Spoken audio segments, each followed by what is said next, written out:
Good morning, students. Class 11th Mathematics. Welcome to class 11th, chapter 1 sets.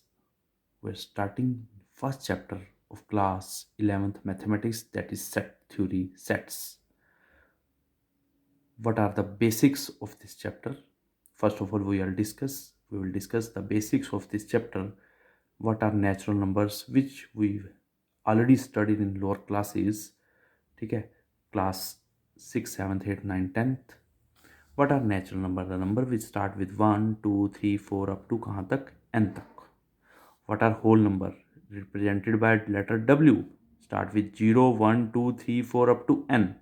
Integers which are represented by letter Z. 0, 1, 2, 3, dash dash dash, -1, -2, dash dash dash. Left और right dash dash इसका मतलब है ये infinite है हमारे पास. Rational numbers क्या हैं? Which are written in the form of p by q where q is not equal to 0. p and q are co-primes. They do not have any common factor other than 1. co-primes का मतलब क्या है? p और q के अंदर कोई भी common factor नहीं होना चाहिए. एग्जाम्पल मैंने कहा 0 एक रैशनल नंबर है. Yes, 0 is a rational number. 0 is written by 0 equal to 0 by 1 which is in the form of p by q. q हमारा 1 है which is not equal to 0. Irrational numbers are non-terminating and non-repeating. Root 2, root 3, root 5, root 7, these all are irrational numbers, and collection of all these numbers, natural, whole, integer, rational, irrational, is known as real number. Real number start with -infinity to end at +infinity.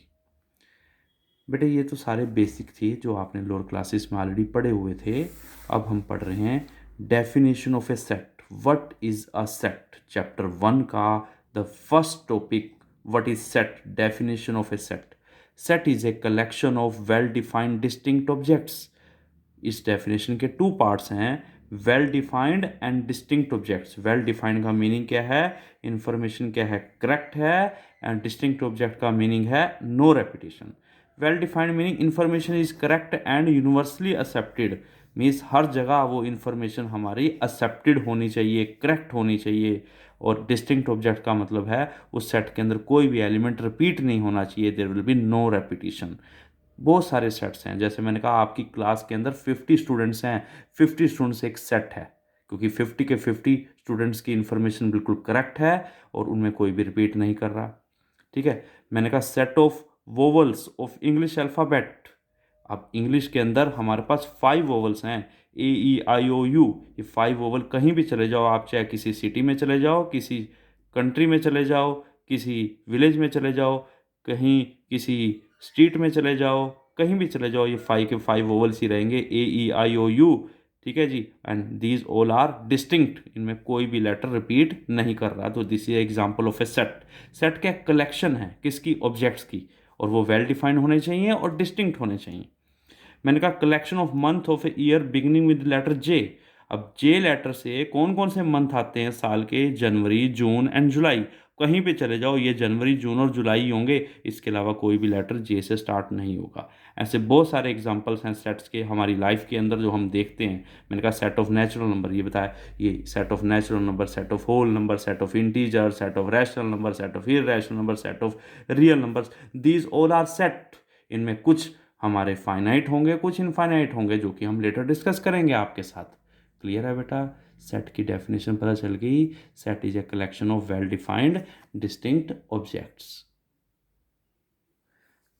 Exercise 1.1 NCERT. First question, are the following sets और not. आपको given होगी condition कि क्या वो set की तरह behave करती है, येस और नो में आंसर देना है.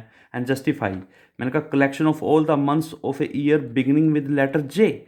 यू नो लेटर जे से जनवरी, जून, जुलाई, ये 3 मंथ्स होते हैं. और ये क्या है? तीनों के तीनों अलग अलग हैं और इन्फॉर्मेशन भी करेक्ट है. और there will be no repetition. 2 बातें देखनी है, इन्फॉर्मेशन करेक्ट होनी चाहिए और कोई भी लेटर रिपीट नहीं करना चाहिए. तो yes, it is a set.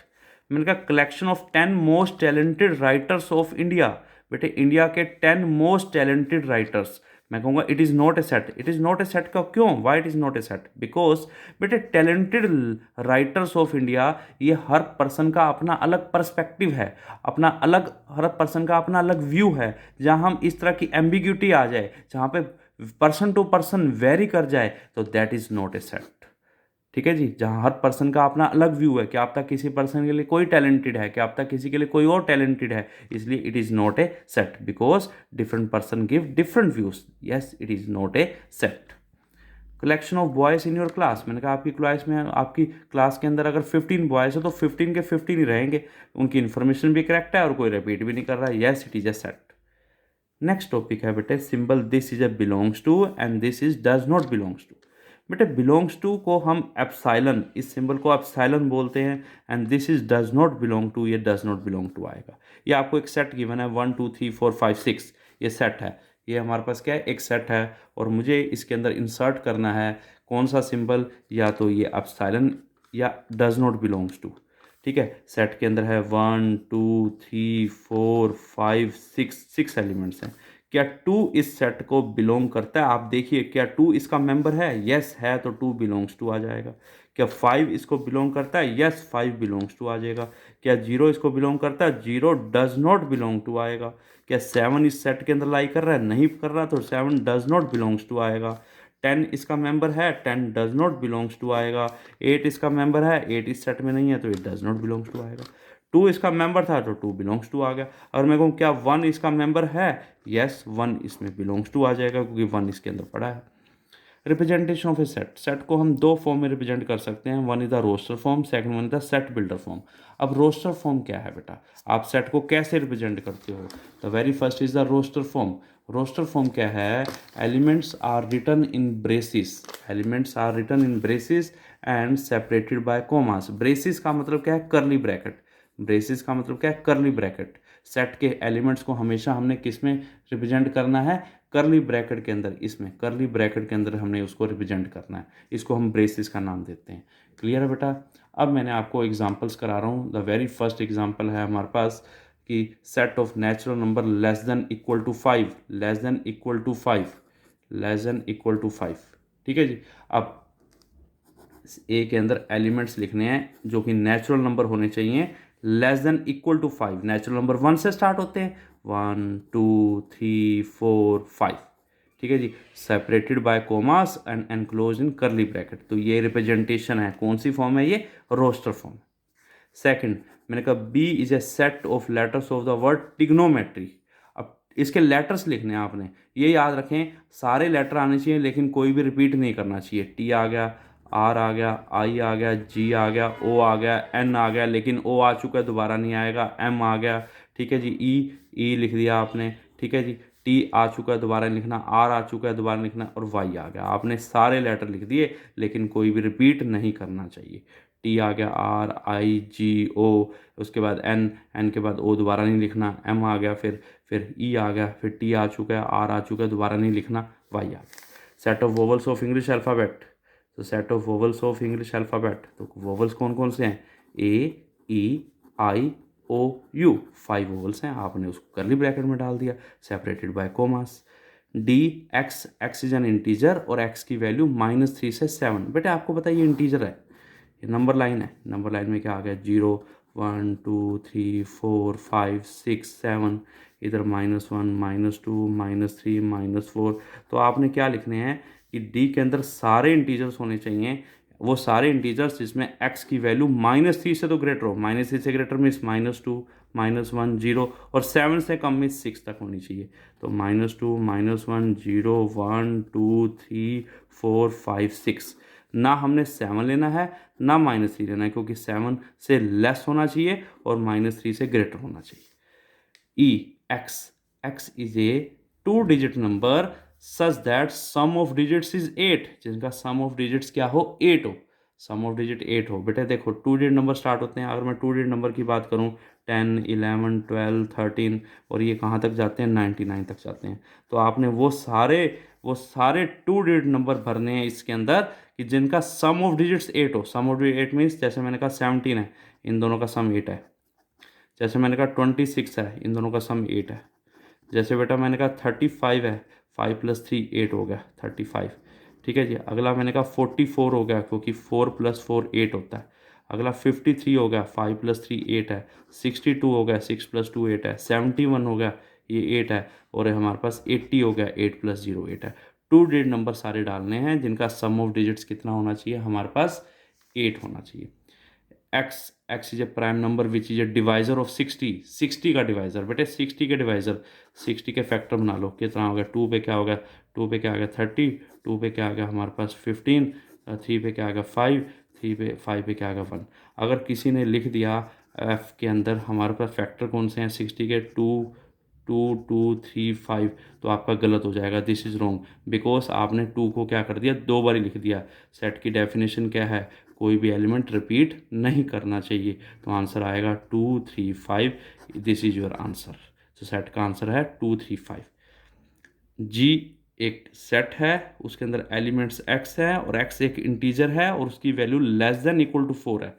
Less than equal to 4, less than equal to 4 का मतलब है, देखिए एक्स स्क्वायर, अब एक्स स्क्वायर इंटीजर होना चाहिए। अब इंटीजर में नंबर लाइन आपको पता है, 0 1 2 3 -1 -2 -3 इस तरह से।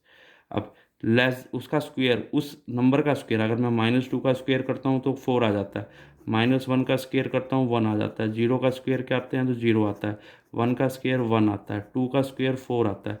ठीक है जी, तो आपके जी के अंदर कौन कौन से एलिमेंट आ गए, कौन कौन से, -2 -1 0 1 2। अगर 3 का स्क्वायर करूँगा 9 आ जाएगा, लेकिन मुझे 4 या 4 से कम वैल्यू लेनी है। -3 का स्क्वायर करूँगा 9 आएगा, क्योंकि मुझे वैल्यू 4 या 4 से कम लेनी है। तो ये हमारा क्या हो गया, सेट हो गया। क्लियर हो गया बेटा? हाँ जी, नेक्स्ट है सेट बिल्डर फॉर्म। बेटे सिंपल लैंग्वेज में कहूँ, English language form, English language form को सेट बिल्डर फॉर्म बोलते हैं, जिसमें सारे के सारे एलिमेंट्स, जितने भी एलिमेंट्स उस सेट के हैं वो एक सिंगल प्रॉपर्टी को शो करते हैं। All the elements of a set possess a single property which is not possessed by any other element outside the set. Meaning क्या है, देखिए मैंने कहा एक सेट है AEIOU, ये रोस्टर फॉर्म में आपको गिवन है, ये है क्या, इसको सेट बिल्डर फॉर्म में कैसे लिखूंगा, A = X सच दैट, ये कोलन का मीनिंग है सच that X is a vowel of English alphabet. आपको पता है कि वोवल जो है वो 5 ही हैं इंग्लिश के अंदर, AEIOU, और कोई भी एलिमेंट वोवल को रिप्रेजेंट नहीं करता, तभी मैंने लिखा है सभी एलिमेंट्स एक सिंगल प्रॉपर्टी को वेरीफाई करें, शो करें। जैसे मैंने कहा आपको एक रोस्टर फॉर्म गिवन है, इसकी सेट बिल्डर फॉर्म लिखनी है, A = 1 4 9 16 25 डैश डैश डैश। वैसे अगर आप देखो 1 का स्क्वायर पड़ा है, 4 2 का स्क्वायर है, 9 3 का स्क्वायर है, 16 4 का स्क्वायर है, 25 5 का स्क्वायर है, ये आपको गिवन है। ठीक है, अब ये आपको रोस्टर फॉर्म गिवन है, इसकी आपने सेट बिल्डर फॉर्म लिखनी है, तो आप कैसे लिखोगे, A = X such that X is a square of natural number, क्योंकि ये 1 2 3 4 5 नेचुरल नंबर है और उनके स्क्वायर पड़े हैं इसके अंदर, तो x is a square of natural number. ठीक है, अगर मैं इस चीज़ को सिंबल की फॉर्म में लिखूं, देखो 1 square 2 square 3 square 4 square 5 square 6 square 7 square ऐसे चल रहा है, तो x such that x = n square. ठीक है, वेयर n हमारा क्या है, नेचुरल नंबर है, n belongs to natural number. आप ऐसे भी लिख सकते हो, ऐसे भी लिख सकते हो, क्योंकि 1 square 2 square 3 square 4 square 5 square 6 square, तो क्या हो गया, n square, where n belongs to natural number. जैसे मैंने कहा write the set builder form of the following, आपको एक चीज बना है, ये रोस्टर फॉर्म है, this is a roster form.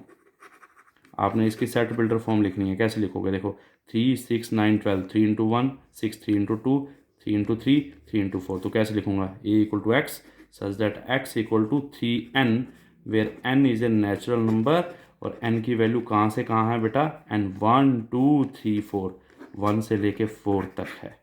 मैंने कहा B है 2 4 8 16 32, तो ये क्या बन गया, 2⁻1, ये 2⁻2, ये 2⁻3, ये 2⁻4, ये 2⁻5, तो B = X, X = 2⁻n, X = 2⁻n। देखो 2 की पावर 1 2 की पावर 2 2 की पावर 3 2 की पावर 4 2 की पावर 5, फिर n belongs to natural number, और n की वैल्यू कहाँ से है, 1 से लेके कहाँ तक है, 5 तक है। ठीक है बेटा, समझ आ गया सभी को? कोई भी डाउट हो तो आप मेरे से दोबारा पूछ सकते हैं, मुझे व्हाट्सअप कर सकते हैं, फ़ोन कर सकते हैं, लेकिन डेली होमवर्क कीजिए। ओके बेटा।